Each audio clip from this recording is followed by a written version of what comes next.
Perkenalkan, nama saya Ataya Ramadhani dari Kampus Politeknik Negeri Balikpapan dari Prodi D3 Tata Boga.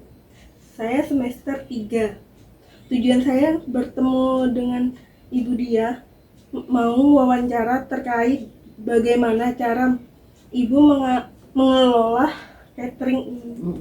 Oke. Ya, terima kasih Mbak Rara ya. Terima kasih sebelumnya sudah menyempatkan diri untuk datang ke rumah Ibu ya kan.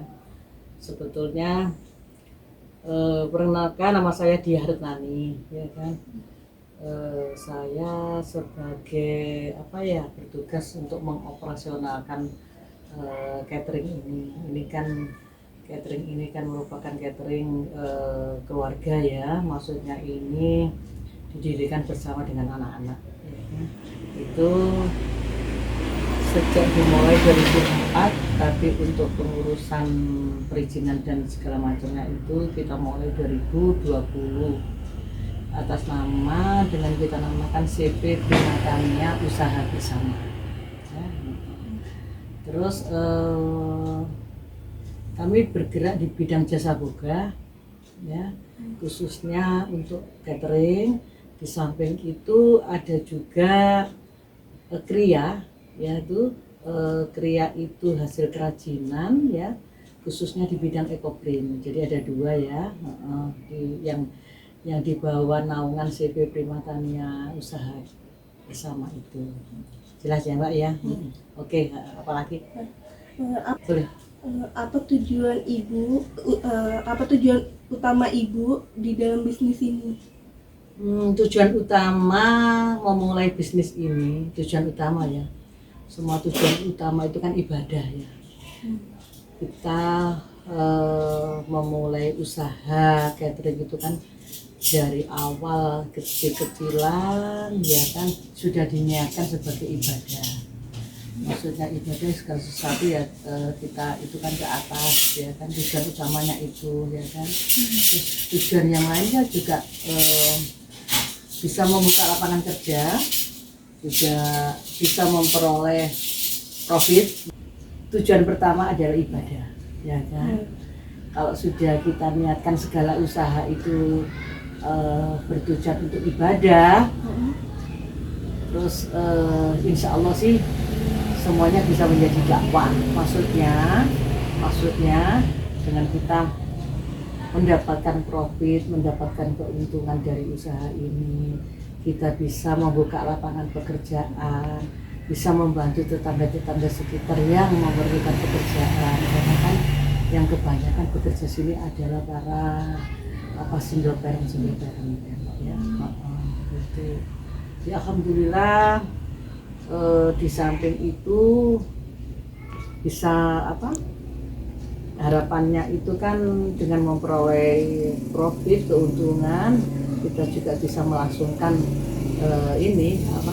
kelangsungan hidup kita ya, karena kan ibu nggak ada pekerjaan lain selain usaha catering ini. Terus bagaimana Ibu merencanakan kegiatan operasional untuk mencapai tujuan tersebut? Ya memang di samping itu kan kita perlu marketing tuh perlu ya. Marketing apalagi di zaman sekarang ya kan, kalau kita diam-diam kan kita kan tidak akan dikenal usaha kita. Jadi marketing baik melalui sosmed, karena kan ini zamannya digitalisasi ya. Kita banyak-banyak melakukan marketing itu baik melalui Instagram atau Facebook ataupun melalui story-story di status ya kan.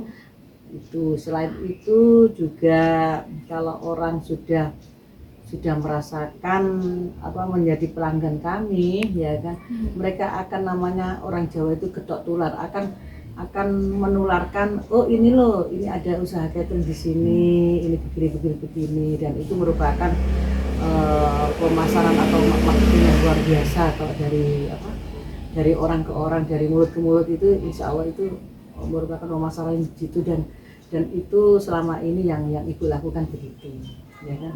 Kalau untuk pertama kan marketing ya, kalau untuk ini ya tetap tetap diitukan. Kita kan maksudnya itu dengan kalau umpamanya kita ingin memperoleh profit sekian, ya kan, digenjot pemasukan berapa, ya kan. Terus kalau begitu ditunjang dengan para SDM-nya, ya kan, harus ada itu. Terus selain itu juga pemilihan bahan baku untuk bahan-bahan olahan di bidang boganya, di bidang cateringnya itu, karena kan catering ibu itu selain nasi kotak, snack box, juga ada tumpeng, juga ada prasmanan, ya. Begitu sih Mbak. Mungkin itu ya. Tetap ibu tidak pernah menargetkan bulan ini harus dapat sekian, bulan ini tidak, itu sudah belum sampai ke situ, ya kan, belum sampai segitu. Yang mengalir ini aja, kalau memang lagi perlu ini ya kita genjot, kita sering promosi ke teman-teman, saya bikin ini begitu. Terus apakah ada struktur organisasi yang jelas? Apa saja struktur tersebut dan tugas yang berkaitan dengannya? Nah, kalau struktur kan tetap ada ownernya, kan owner kan termasuk direktur, yaitu anaknya ibu. Setelah itu kan ada manajer operasional ibu ya, karena kan yang operasionalkan catering ibu. Setelah itu di bawah-bawahnya itu ya ada yang bagian belanja, itu bagian umum, ya kan, ada bagian transportasi, sama seperti struktur di beberapa usaha, ya kan, pasti ada direktur atau owner, ya kan, terus ada manajer operasionalnya, terus ada karena ini kan belum ideal banget ya, karena ini kan usaha keluarga ya. Ya banyak yang di tempat ibu itu banyak yang double. Jadi ada yang bagian dapur sendiri ada, kopinya ada, terus bagian helper, ya kan. Terus ada yang bagian transportasi, bagian umum, ya kan. Terus ada bagian pemasaran. Baru sama yang belanja. Ada yang belanja itu sekaligus sebagai bagian umum masuk di situ. Cuma untuk strukturnya kapan tuh ada sih Mbak, nanti coba tak cari-carikan ya. Ibu pernah sih bikin struktur pada saat diizinkan oleh Angkasa Pura. Kan ibu salah satu mitra binaan terbaik Angkasa Pura. Kemarin itu juga. Oke, next. Bagaimana cara ibu memotivasi dan memimpin karyawan? Nah, kalau untuk karyawan setiap pagi itu kan kami mengumpulkan dulu, ya kan? Kami istilahnya kan briefing, karena kan pasti Mbak Rara tahu sendiri ya, usaha catering itu kan bukan seperti usaha kantoran, ya kan? Jadi jam kerjanya kan tidak seperti jam kantor. Jam kerja kami di sini itu fleksibel, maksudnya kadang ada pesanan yang harus itu pagi, ya kan, jadi kita bisa melekan itu semalam, ya kan. Tapi kalau untuk memotivasi karyawan itu tetap setiap pagi kita ada briefing pagi. Terus sebulan sekali kita adakan untuk biasa makan di luar, makan di luar. Terus kalau untuk 3 bulan sampai 6 bulan itu biasanya kita refreshing, kadang ke Manggar, kadang ke mall aja, cuma jalan-jalan, atau ke pantai Kilang, atau itu sih Mbak, untuk memotivasi. Tetap kalau untuk memotivasi kinerjanya ya tetap diusulkan bahwa ini segala apa yang kita kerjakan itu kembali lagi itu merupakan ibadah. Kalau kamu sudah niatnya sudah beda, ya memang nanti dapatnya ya capek aja. Jadi tidak ada keikhlasan untuk bekerja, untuk mendapatkan sesuatu itu kadang-kadang dapatnya jadi capek aja, gitu ya Mbak ya. Terus selanjutnya, bagaimana ibu mengatur sistem komunikasi dengan karyawan? Kalau komunikasi dengan karyawan tetap WA itu kan penting ya, karena kan ibu mobilitasnya tinggi ya kan. Jadi ya di samping komunikasi dua arah ya tetap bisa pakai komunikasi by phone, by ini untuk mengkoordinasikan, karena kan kadang-kadang ibu ada pekerjaan di mana, karyawan harus di sini, mereka ngerjakan sesuatu, ibu tetap harus mengontrol, ya kan, kontrol itu. Tapi insya Allah komunikasi itu segala ini kalau dikomunikasikan dengan baik, hasilnya insya Allah juga pasti baik. Selanjutnya, mana ibu memastikan karyawan bekerja sesuai dengan standar? Nah, apa yang sering terjadi kalau untuk karyawan-karyawan yang lama, insya Allah itu sudah sesuai dengan standar kita, ya kan. Tapi kalau untuk yang karyawan-karyawan baru masuk 1 bulan sampai 3 bulan itu kadang masih perlu belajar, tidak bisa dilepas langsung, tidak bisa. Karena kadang-kadang mereka bekerja tidak sesuai dengan standar kita. Ada umpamanya contoh, ya kan, untuk motong wortel untuk bikin capje atau bikin acar atau bikin sup itu kan beda kan ya. Itu kadang-kadang kalau mereka lupa itu jadi nggak sesuai standar ya.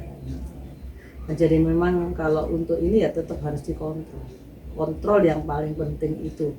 Walaupun kita percaya dengan anak buah, tetapi tetap kita sebagai pelaksana itu tetap harus dikontrol supaya makanan yang kita sajikan ke customer itu sesuai dengan ininya customer, ya kan? Gitu sih Mbak. Apakah situasi tempat kerja memengaruhi kinerja karyawan? Oh ya pasti. Tempat kerja itu pasti mempengaruhi moodnya karyawan, ya kan, dimanapun kita berada kan gitu ya. Kalau kerja umpamanya kerja dengan kondisi panas ya kan, itu kan juga sudah gak nyaman ya Mbak ya. Gak nyaman, terus atau kerja pas situasinya terus kotor gitu kan, jadi nggak enak ya kan. Atau ini yang agak ini ini ada 2 bocor di itu, jadi ya nggak enak pas hujan itu, nggak enak. Jadi ya memang harus cepet-cepet diantisipasi. Tapi ini lagi cari tukang untuk betulin itu sih Mbak. Situasi kerja pasti mempengaruhi kinerja karyawan, pasti itu Mbak. Kita sendiri aja kalau umpamanya tempat kita nyaman, ber-AC, minimal ada kipas angin atau apa kan, segala sesuatu kan kita enak kan kerja, ya kan. Atau kalau pada saat kita mau belajar, ya kan, terus dengan kondisi panas ini kan sudah berkeringat kan, sudah enggak ya. Itu sih pasti itu untuk semua lingkungan kerja itu pasti mempengaruhi dengan kinerja, kualitas kinerja. Terakhir, apa hal yang paling penting yang harus ibu lakukan dalam meningkatkan kualitas kerja karyawan? Yang paling penting sebetulnya itu kan skill ya. Skill, pengalaman dan ilmu yang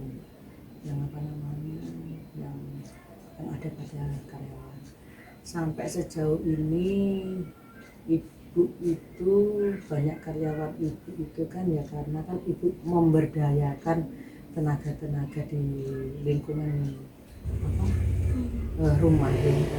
Karena kan ibu melihatnya, karena yang tadi juga karena tujuan ibu itu kan memulai usaha ini untuk ibadah ya kan. Jadi ibu banyak merekrut tenaga dari tetangga lingkungan yang notabene itu anak-anak putus sekolah, terus para janda-janda yang single parent itu mereka banyak yang kerja di sini. Kalau pada saat kekurangan tenaga, ibu ngambil dari tenaga visual Balikpapan. Di Balikpapan itu kan ada kelompok komunitas penyedia tenaga visual. Itu yang banyak dicari oleh hampir seluruh catering di Balikpapan. Itu sih gitu. Kalau untuk itu kalau mereka dari tenaga visual itu kan yang biasa dipakai itu kan untuk acara-acara wedding atau acara-acara pelatihan atau acara-acara prasmanan yang cukupnya lebih banyak, lebih besar ya. Itu biasanya ibu pakai tenaga visual. Kalau pakai tenaga visual itu kualitasnya ya di atas, sudah di atas, maksudnya itu ibu tidak harus ngajarin dari awal, dia sudah tahu pekerjaannya. Makanya kan memang agak sedikit lebih mahal untuk salary-nya ya, untuk honornya, tapi ya mereka sudah diajarin, mereka dari beberapa sekolah tata boga, SMK ataupun dari mereka D3, D2 itu sudah ini. Ibu tinggal telepon, nanti disediain ibu perlu berapa. Ya kan?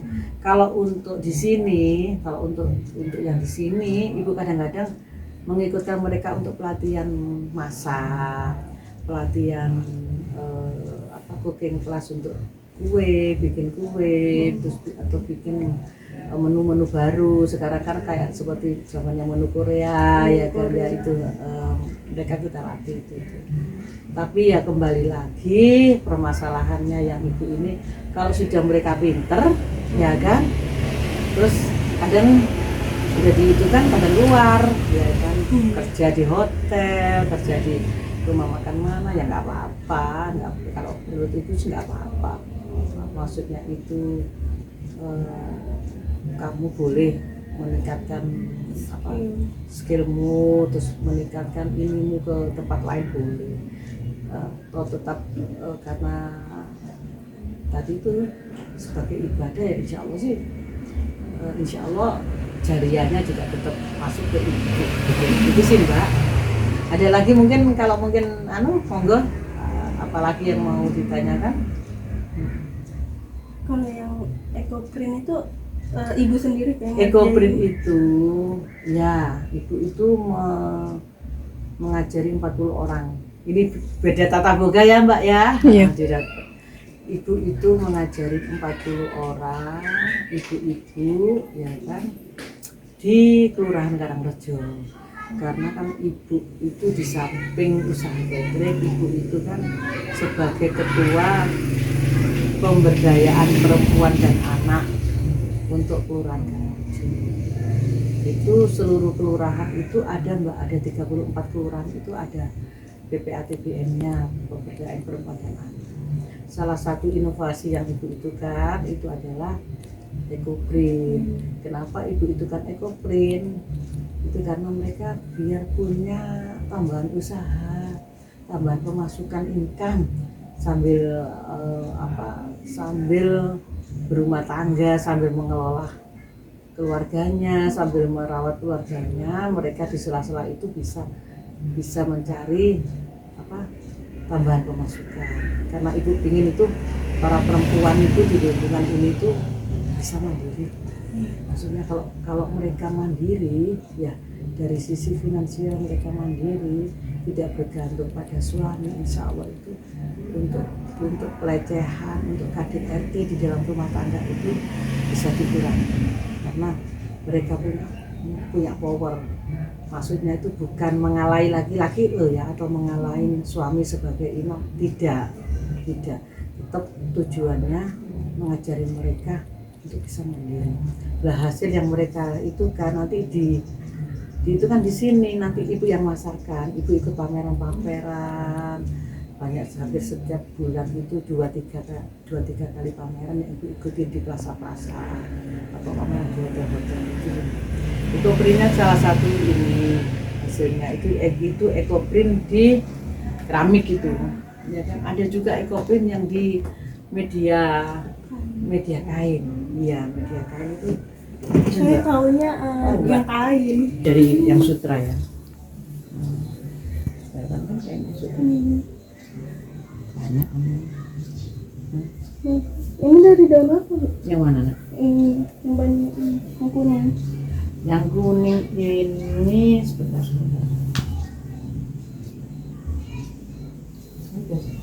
Ada.